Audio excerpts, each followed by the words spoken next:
ഇതൊരു coffee table ബുക്കാണെന്ന് ഞാൻ പറയുന്നത്. ഇതൊരു ഹിസ്റ്ററി ബുക്കാണ്.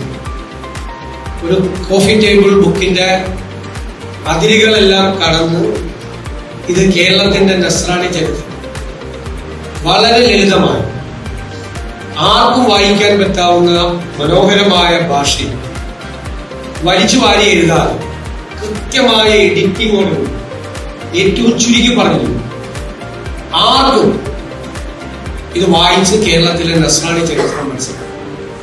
എങ്ങനെയാണ് നസ്രാണികൾ ഉണ്ടാകുന്നത്? Man of Nazareth, the followers of the man of Nazareth. ഞാൻ ഈ പുസ്തകത്തിന് കണ്ട ഏറ്റവും വലിയ പ്രത്യേകത, it is A very affectionate motivator.